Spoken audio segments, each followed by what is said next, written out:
Danny is a great player. He was always a leader on the field, and he always encourages those around him.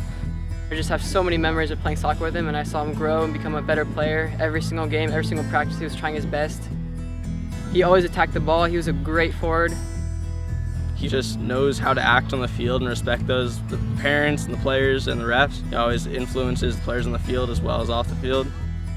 I remember in one game, he came on as centre forward, and in that game he scored a goal with his left foot, he scored a goal with his right foot, and he scored a header. And then he got sent off. So with Danny Smuts, you get the big picture.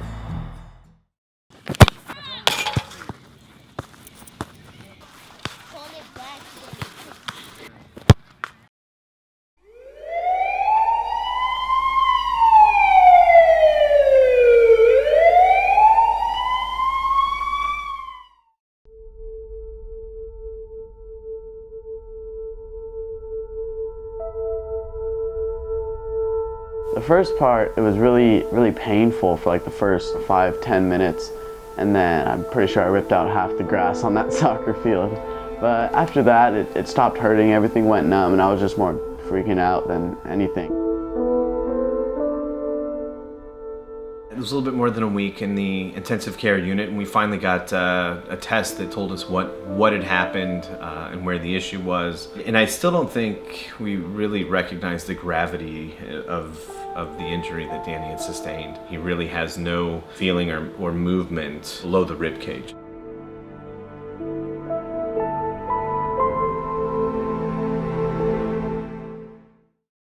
Unfortunately, the diagnosis was going to be a spinal stroke, where one of the smaller arteries that supplies the spinal cord, the blood flow to that area is cut off. When one area of the spinal cord has its blood supply cut off, the entire aspect of the cord dies at that level. I was on my back for a week and a half straight, and that was just like depressing for me a little bit, just because it was like, all right, I can't do anything on my own right now.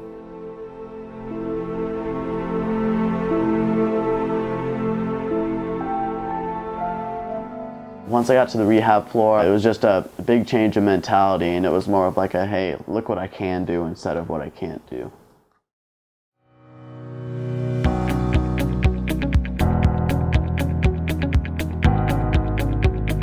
Describe Danny in 3 words. His hair looks nice, and he's really nice to me, and I just like how he plays with me in basketball. That's a lot of words. 48, 49, 50 to make it.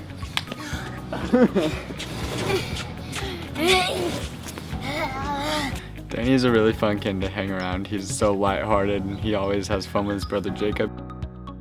Spending days with Danny always makes you have a more positive outlook on life. He says positivity is so contagious. His personality sets him apart from the rest. He's like a role model, someone to look up to. And now I started playing wheelchair basketball, which is pretty fun, takes up most of my time. Just starting to work out and hopefully getting back into that sports shape. It's been about 2 or 3 months now.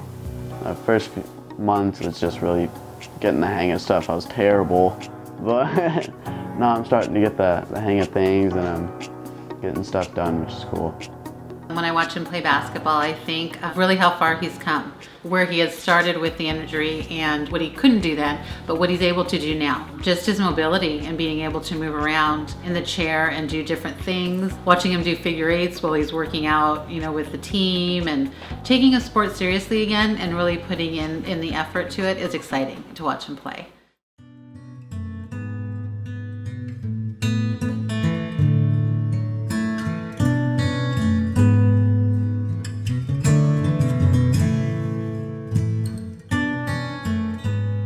Looking back on this year, Danny's grown tremendously. Not being able to even get himself to sit up on his own after the injury, not being able to transfer from a bed into his wheelchair. When we look at what he's done now, he's gone through his entire freshman year of high school, wheeling himself around the campus, and did well academically. But I'd say the biggest growth that I've seen is it seems like the first 4 or 5 months after the injury, it was kind of just working on surviving. And I'd say the real growth now is in the last 7 or 8 months. It's more enjoying life. It's getting back out there to sports, to social events, being active and traveling, doing a lot of things. And so I think he's made tremendous progress. It's a feeling of optimism now, whereas it was really the last calendar year, it was a feeling of despair.